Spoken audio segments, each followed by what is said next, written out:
It started on a Thursday. She came home with that tone, sharp, rehearsed, too confident to be her own. "My friends say your toxic masculinity is the real problem," she said.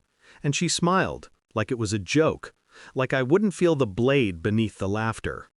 I just looked at her, calm, steady, silent. The way you look at a fire spreading across the carpet, slowly, deliberately, while knowing you'll let it burn for a while. That night she posted something online about empowerment, something about choosing herself. Her friends cheered, and I read every word, not with anger, with clarity. She wanted a man stripped of what made him solid. She wanted the shape of me, not the weight. So I decided to give her what she asked for. The next morning, I didn't mow the lawn. I didn't fix the leaking faucet. Didn't check the locks before bed. I sat there instead, watching the sink drip, grass grow, lights flicker. Every problem she used to hand me like a burden, I handed back in silence. When the garbage piled up, she sighed. When the back gate broke, she complained. When the sound in the attic returned, she flinched in the dark. "Can you check that noise?" she whispered one night. "No," I said. Her confusion was almost beautiful. By week 2, the house began to mirror her words, cracked, restless, unattended. I realized then how much of me she depended on without ever seeing it. Masculinity wasn't control, it was structure, protection, quiet order. And when I withdrew it, everything began to rot, including her confidence. She started calling her friends more often, long conversations that ended in tears or silence. Sometimes I'd walk past the door and catch fragments. "I don't know, he's just different now. He doesn't care anymore."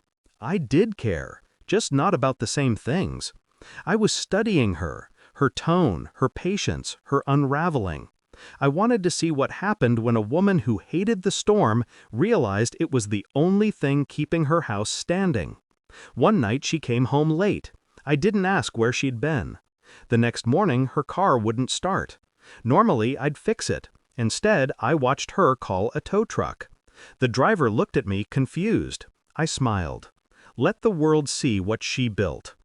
Week 3, the silence became heavy. She tried to pick fights just to hear my voice. She slammed doors, cursed under her breath, waited for me to react. But I didn't. I was already gone. It was a Sunday morning when I heard her crying in the kitchen. Through the doorway, I saw her hunched over her phone, whispering to one of her friends, the same ones who taught her that men like me were problems to fix. "Where did my husband go?" she sobbed. "He doesn't talk, doesn't help, doesn't care." Her words hit me like nothing else had. Not because they hurt, but because they proved something she'd never admit. She didn't want equality. She wanted comfort. She didn't want to destroy the masculine. She wanted to test its limits. I let her, and she broke herself on the emptiness she created. When she noticed me standing there, she froze, eyes red, face streaked. "You're punishing me," she said. I tilted my head. "No, I'm just doing what you asked." The silence after that was colder than any argument. She looked at me like she'd seen a ghost. Maybe she had.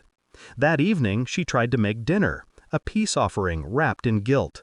She set the table, poured my drink, forced a smile that didn't reach her eyes. "I miss us," she whispered. "There is no us," I said. "There was me doing everything and you calling it toxic." Her eyes filled, but I didn't stop. "I stopped being your man the day you decided to measure me by someone else's definition. You killed the protector and kept the provider. Now you have neither." She reached for my hand. I moved it away. "I don't hate you," I said. "I just see you clearly now." She broke then. Not loudly, not dramatically, just a quiet collapse. The kind that comes when a person realizes the consequences of their own liberation. I slept in the guest room that night. The air felt cleaner there. In the morning she left early, maybe to find someone to tell her she was right again. The house stayed silent, stripped bare of roles, rules, and warmth. For the first time, I didn't feel like a villain or a savior. just a man who had finally stopped carrying someone else's illusion of strength. I made coffee, watched the sunrise, heard the faucet still dripping in the kitchen, didn't fix it, let it drip, let it echo, let it remind me what silence can teach. Because sometimes the cruelest revenge isn't destruction. And I've never been quieter in my life.